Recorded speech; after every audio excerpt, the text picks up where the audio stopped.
In this episode of the Locked On NBA Big Board Podcast, we are live. We are live and in color. So this is a Q&A. We're doing it live. Run into a little bit of technical difficulties. I don't know why I'm hearing a delay every time I talk, but we will maybe figure that out.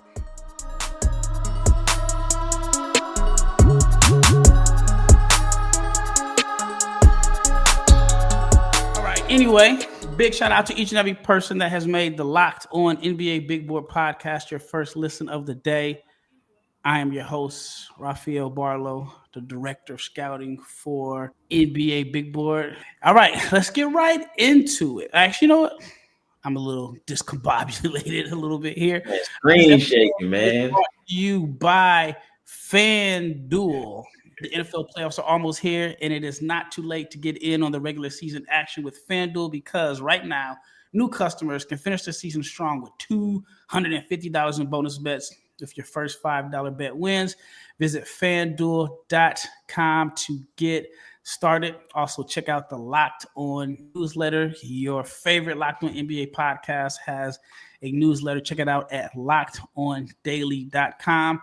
And if you are not subscribed to the YouTube channel, please subscribe, like, share, click the bell so you can be notified every time we drop an episode. If you are tuning in now, drop your questions, and we will do our best to answer all the questions. So before we get into the question, James, how was your weekend? We didn't post for about 4 days. I know I played a lot of NCAA football. I've been wanting the time to play it.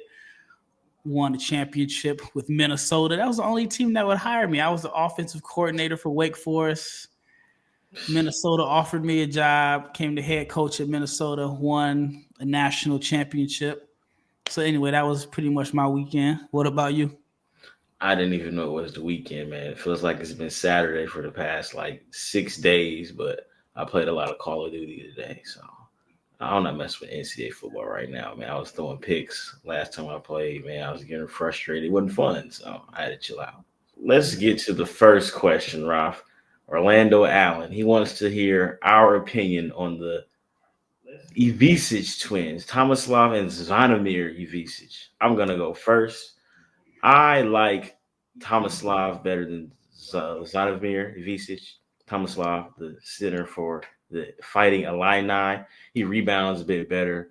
Zvonimir, man, we talked about it before, but I don't think he should have followed Coach Cal to Arkansas. He's playing 19 minutes a game. I'm like, what are we doing? He is shooting the ball well. He is blocking 2 shots per game in those 19 minutes. But, production means everything, and he's not rebounding either. So I tend to think Tomislav is going to be a first-round pick, and he is the better of the two right now. But we'll see what happens.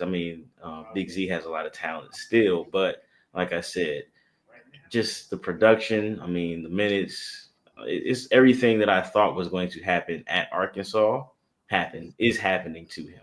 You know, I was a huge fan of Zvonimir. I thought that there was a chance that he could be the best big in this draft class coming into the season. I thought he was being held back at Kentucky. He hasn't had the season that I was expecting him to have, but he's been good. And his brothers caught me by surprise. I didn't know that. Tomislav was this good. Very skilled. I think he needs more draft love, but yeah, my opinion on the Ivicic twins they are really good. I like what they bring to the table as far as having a modern skill set, being able to space the floor. I would take them. I think both of them can get drafted. The next question that I got was, who is the best driver and paint scorer in the draft? The Hornets need somebody who can get to the rim and actually score. My answer for that is Dylan Harper. I think that's an easy one. What are your thoughts? Yeah, it's Dylan Harper.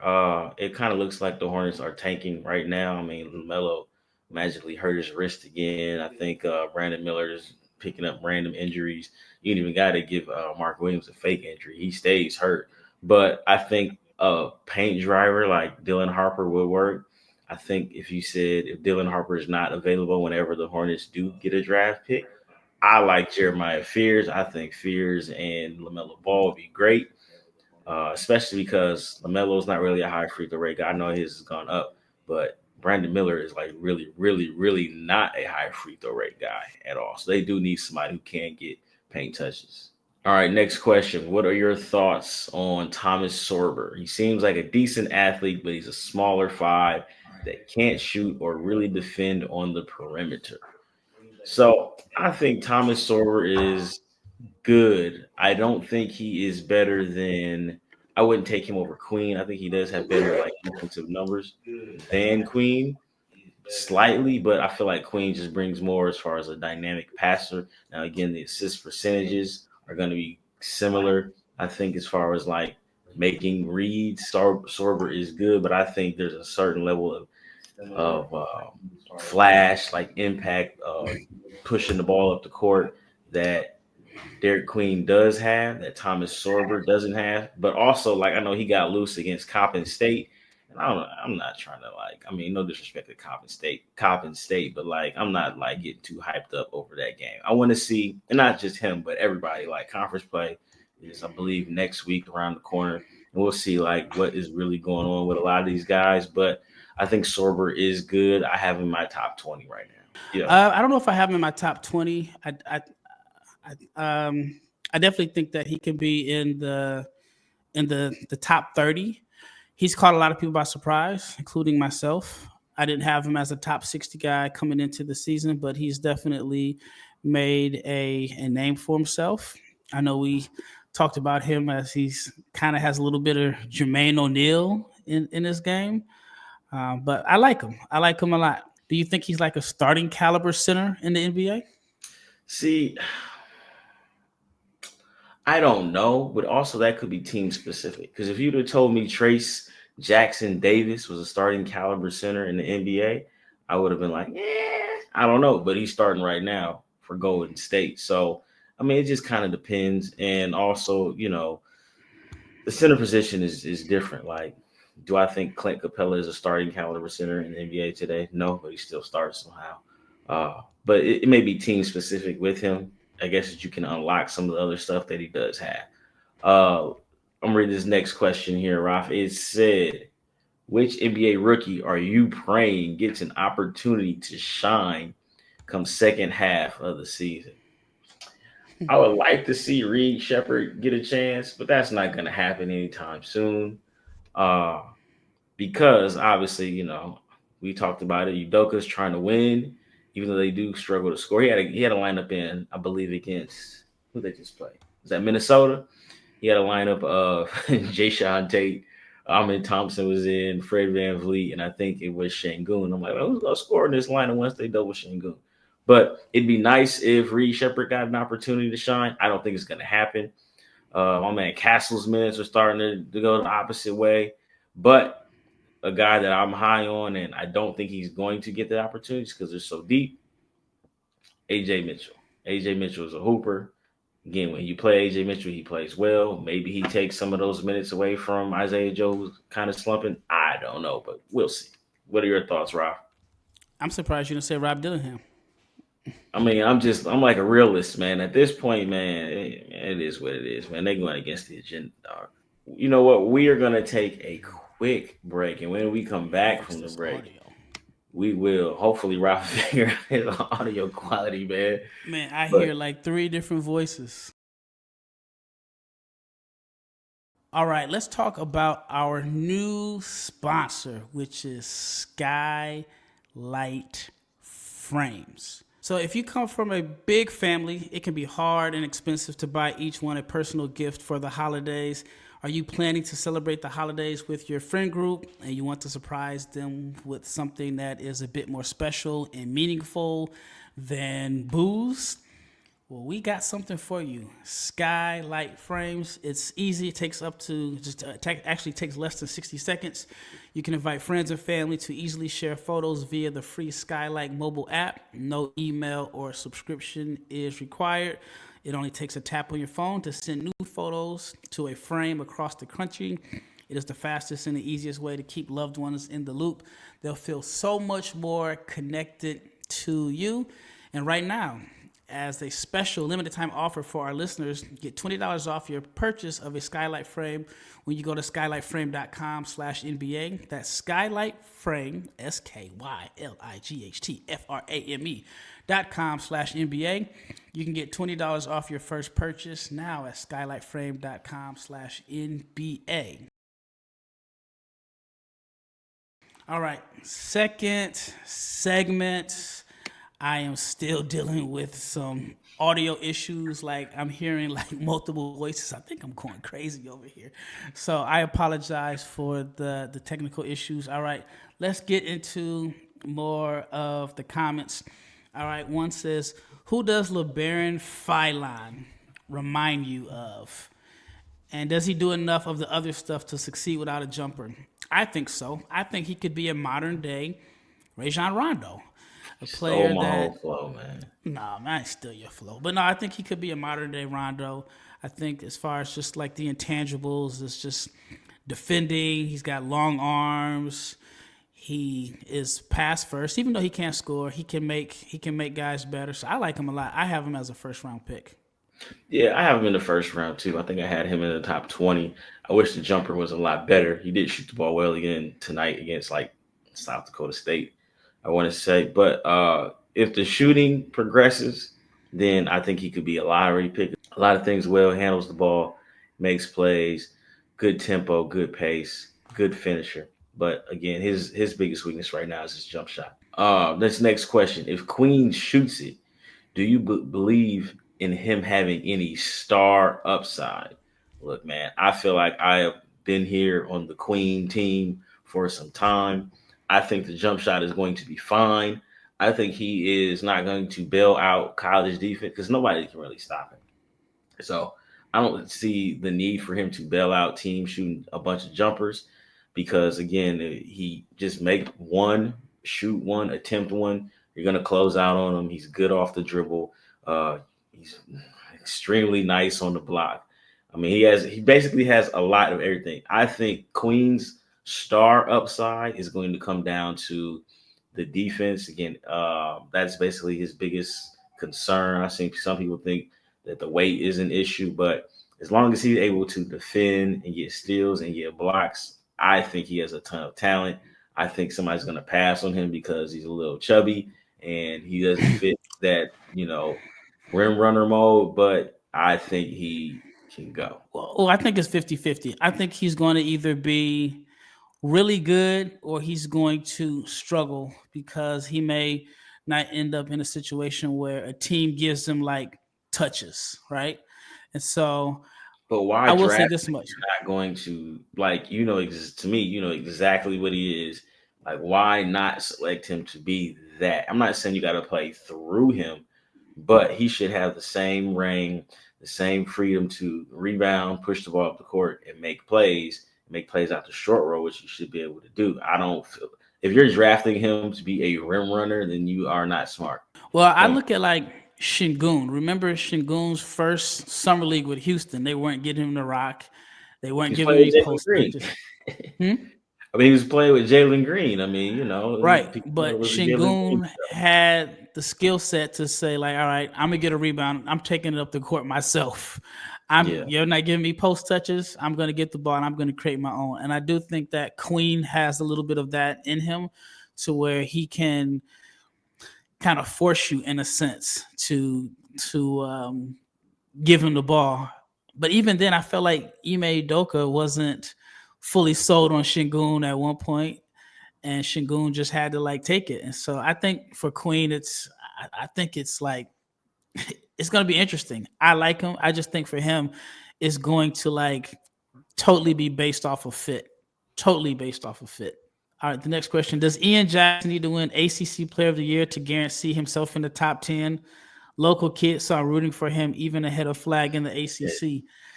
ACC Player of the Year, I mean, they want to give that to Cooper Flag. But I like Ian Jackson. I wrote an article saying that North Carolina needs to let him loose, unleash him. It looks like they have a little bit. He had a big game today. Top 10, he just got to pass the ball. Like he That's just does not literally it. pass the ball. If he Yeah, that's passes, I think he has a shot. You're talking about a guy that can create his own shot. He's shooting the ball well, can get to the bucket. I like him a lot. Top 10, maybe, but I definitely want to see more playmaking from him. yeah. I agree with you. I don't think ACC Player of the Year. I mean, they usually get that to the old guys. That might be like Hunter Salas this year, if not Flag. But I mean, I don't really think that that's going to stop him, like you said, Rob. He just got to even pass. He just have to show he can make plays. Like, I mean, it may not even be an assist number. Like, we can dig and see what kind of passes that he's making. So, like I said, he's probably been the biggest riser, I want to say, this month for me, just with the way he's played. So again, tons of talent. All right, who are some of the best defenders in 2025 at each position? All right, let me spit off at the forward. I'm gonna say I feel like the best defender in the 2025 draft. I know a lot of people like Colin Murray Boyles. I get it. His feet are moving. He's sliding his feet, active hands. That's great. But I'm gonna go with Rasheer Fleming as the best defender, who I think is going to be able to guard multiple positions and give you offense too as well, in a way that he can be the role man, he can spot up, and then maybe, just maybe, some of that ball handling that he has showcased translates as well. So I'm just going to answer that part of the question. I think Rasheer Fleming is going to be the best defender in this class. I'd say long term, I think Kamal Maluach from Duke is going to be a really good NBA defender. Point guard, I tell you one that I think is going to really be a really good defender if he's given the opportunity, and that is Elijah Martin from Florida. Little undersized to play the guard position at 6'2", but he is a football player playing basketball. He's tough. He fights through screens. I think he's got a little bit of Marcus Smart in him as far as just like the frame, as far as just being thick, a bulldog. He's tough. He's competitive. Like, you can't screen him. I like football players that play basketball, like, the mentality behind it. For him, he's just like 6'2", and he was playing the 4 at like Florida Atlantic. But I think that kind of could help him out because he can defend up. You can put him on threes or guards that are bigger because he's just a bulldog, and he shoots the ball well. So I would say him. You can say Flag I think he's a 4. Trying to think who else. I mean, I think VJ Edgecombe obviously has the skill set and the athleticism to be a really disruptive defender. So those are the top ones that come to mind. Did I miss anybody, James? Nah, but speaking of Edgecombe, my man Break Dancer asked if he doesn't play good against good competition coming up, does this change how you think about him? And he thinks that he's kind of small and he can't really shoot. So I have VJ Edgecombe, I think, closer to the back end of the lottery. I know some people still have him in the top 5 for whatever reason, but I mentioned it on our Christmas podcast. I want to give him the gift of a good game against some good competition because he hasn't had one yet. I think he is still hanging on by a thread to his Bahamas performance over the summer, but that was almost last year. So he's got to have. I think he not necessarily. Well, to me, it's going to be important for him to play well in the Big 12 play because. Yeah, I mean, he hasn't had a good game against anybody that was good. Yeah, I'll be honest. I've already changed my perception of him. Like, he shouldn't have played this year. I'm joking, but his stock was super high coming into the season, and so he's been disappointing to me. I get the physical tools. He's played well on defense, but I'm not drafting a guy in the top 10 who's like a 6'3" guard that is just a defender, especially in this draft class. But I would like to see him play well. But then again, I've mentioned it in previous episodes. We should have learned from Keontae George that sometimes going to Baylor is not the best fit for you. And Keontae George has outperformed his draft where he was drafted at, and Baylor was holding him back a little bit. And so maybe it's the same thing with VJ Edgecombe, as we have seen with the Bahamas performance, that he can look good in a different situation. So I think it's going to be a tricky evaluation for teams, and that is if he doesn't play well. All right, up next, we're going to answer some questions about Will Riley, Ace Bailey, Andre Stojakovic, and Bruce Thornton. We'll try to go through. It's been quite a few questions. But before we get into the second segment, let's talk about a new sponsor. And I know for a lot of people that live in apartments, you pay rent. And there is a way that you can earn points on your rent payments at Built Rewards. And Built Rewards is one of the sponsors for today. And right now, like I said, you can earn points on rent payments just like you do with groceries or travel. Paying rent now comes with serious perks, and it is completely free to join. I actually used it myself. We just moved into a house, but for like the last 3 or 4 months, I was using Built Rewards, and not enough to get points, but it was very, very convenient. And with Built, you can earn valuable points on your rent and everyday spending at no extra cost. Redeem points towards flights, hotel stays, and even future rent payments. You can basically, you get the points, and there's over 500 airlines and 700,000 hotels in their program. So the possibilities are endless. You can access unique experiences that are exclusive to Built members. I liked it when I was using it. Like I said, it was very convenient. I just paid on the app online. And right now, you can start earning points on rent that you are already paying by joining Built, by going to joinbuilt.com/lockedonnba. That's joinbuilt.com/lockedonnba. Make sure you use our link so they know that we sent you. Do not wait. You can start earning points today, right now. I mean, it's December 29th, so you can start earning points as early as January 1st. All right, next, let's talk about FanDuel. And the NFL playoffs are almost here, but it is not too late to get in on the regular season action with FanDuel, which is America's #1 sports book. Because right now, new customers can finish the season strong with $250 in bonus bets. That is if your first $5 bet wins. FanDuel has so many ways for you to pick up a W. Not only can you bet on who will win the game, but FanDuel also has bets for which players will score a touchdown, how many points will each team score, and so much more.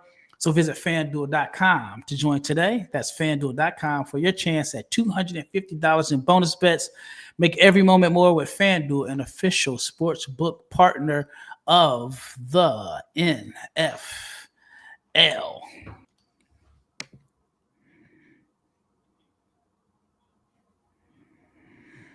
All right, last segment. Let's try to get some of these questions out. The question is, do you see Will Riley as a late lottery pick? I think he has the measurables and the shot for the NBA, but not much athleticism at all. I agree with you 100%.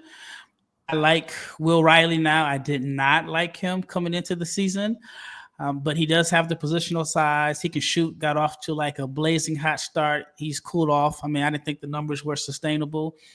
But yeah, he isn't really athletic as far as just being able to get to the rim. But he is a tough shot maker. He can make shots. And I think in the NBA, he's just going to be a guy that knocks down open shots. But I think he's an underrated passer and playmaker, which is something that I didn't think that he passed the ball when I watched him play. But after like really digging into his film, especially in high school, I do think that he can make plays out of ball screens and can at least be a ball mover. What are your thoughts, James? Yeah, he's another guy that struggled against good teams. Let me see here. Against Missouri, 1 for 8. Tennessee, 1 for 9. Wisconsin, 2 for 4.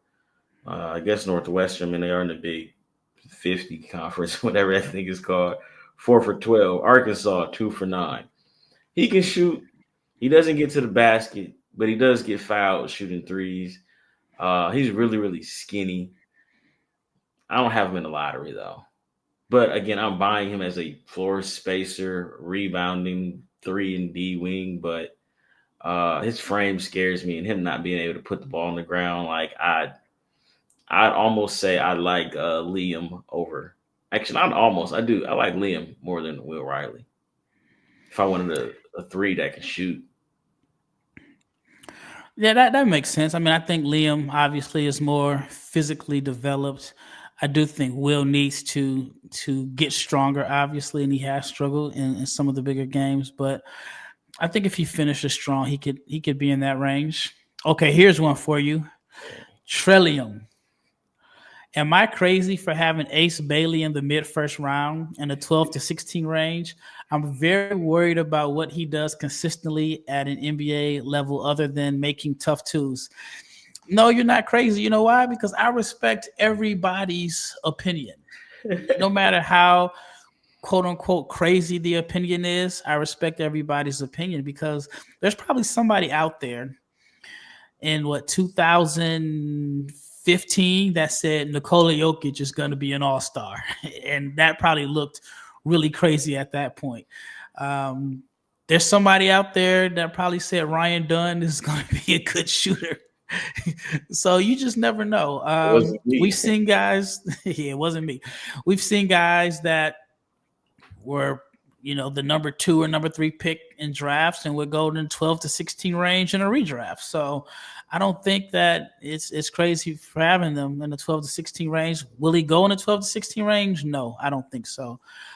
But I mean, like you have to look at the physical tools, the size, the athleticism, the upside as a shooter. He's far from a finished product, but I do think that he has a lot of things that are really, really appealing. But, like I said, if you got him in that range, I respect it. I respect it too, Trillium, but you might be crazy because, and I mean that at all. I'm joking, man. I don't think. I mean, obviously, I'm not the biggest Ace Bailey fan, but 12 to 16 is kind of crazy to me. He has a lot of talent, but I do think his athleticism is overrated, though. I mean, he's tall. Like, what does he do that's athletic? To be honest with you, but that's a whole nother podcast. All right, Andrei Stojakovic and Mike. They call him Mongolian Mike. I'm gonna do that for time constraints. Consider both NBA prospects if they keep playing well. I am not as familiar with Mongolian Mike's film right now, but I do like Stojakovic. Like I like Stojakovic a lot. Like it's weird, and we're gonna talk about him more, but like he is like nothing like his dad. And I think that's like the coolest thing ever. It's almost like the reverse Tim Hardaway, where Pops dribbled and I can't dribble. Well, Andre like puts the ball on the ground and he snakes pick and rolls. And like I got bad back pager in my mind who shot those threes and we had to carry him off the court in Dallas when we won that championship here. So I like Andre a lot. I never thought of it as the reverse Tim Hardaway thing. I don't know why it never came to my mind, but it does make a lot of sense. Mongolian Mike, yeah, I mean, I think he's an NBA prospect. Whether or not he gets drafted or not, I don't know. But he's been on the radar for years. Speaking of guys that I feel like have been on the radar for years, Lawrence Gogan's a guy that's always been supportive of the podcast, the tweets.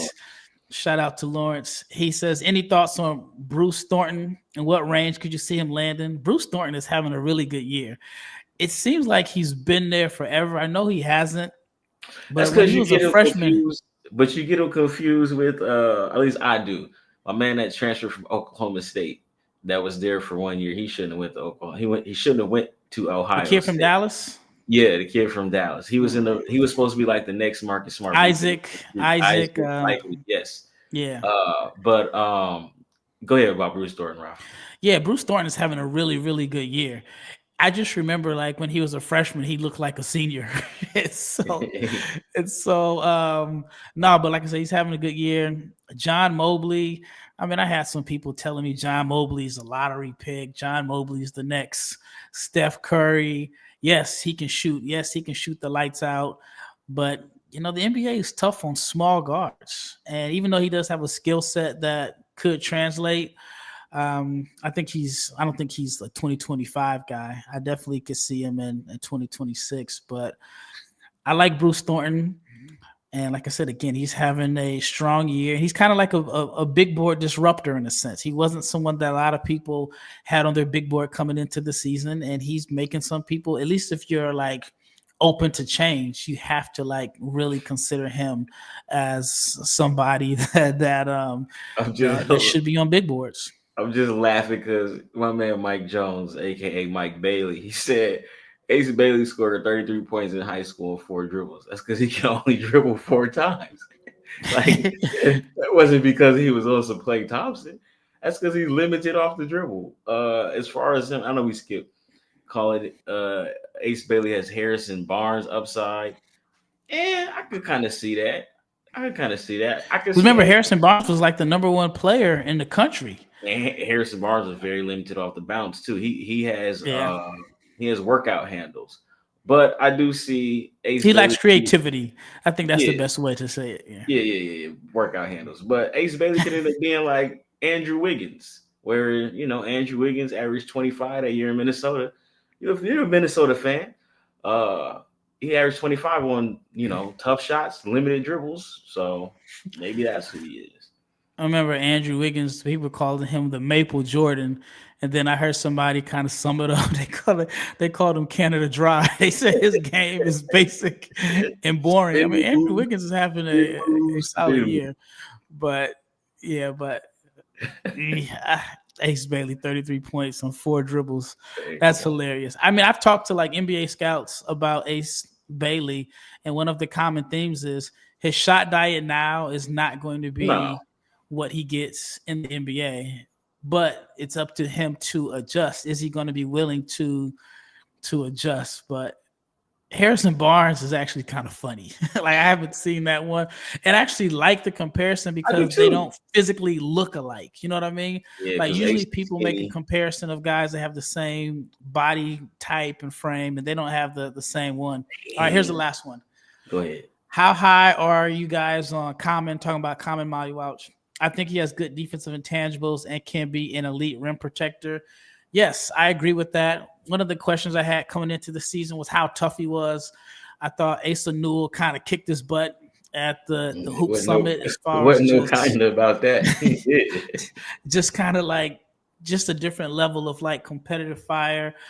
But Mailbag, I mean, he played well for South Sudan this summer, at least in the flashes. I think that the physical tools are there. I mean, you look at all the centers in this draft class, there's not anybody that has his physical tools as far as like the wingspan, the shot blocking. There's more skilled guys offensively, but I just think that he has the easiest pathway to success in the NBA, especially if you put him with a good point guard. I want to see him shoot more, see if the shooting is real, but I think he can be an elite rim protector. Yeah, I think that Georgia Tech game helped him out a lot. I know his biggest calling card up until that Georgia Tech game was like Incarnate Word. I'm like, I'm not caring you beat up on Incarnate Word, but I think he has boom or bust kind of talent because he is still extremely raw. But again, in a simplified role, run, dunk, block shots, he should be fine there. Yep. Well, that wraps up this live episode of the Locked On NBA Big Board podcast. I apologize for the technical difficulties. I'm winging it. I hear multiple voices in my head. I'm like literally reading James's lips and trying to figure it out. So if I didn't answer a question correctly, it's because I'm hearing multiple echoes. But once again, thank you for tuning in. Big shout out to each and every person that has rocked with us all 2024. We plan to be bigger and better in 2025. Also, check out the Locked On newsletter at lockedondaily.com. Once again, it is Rafael and James, and we are out of here.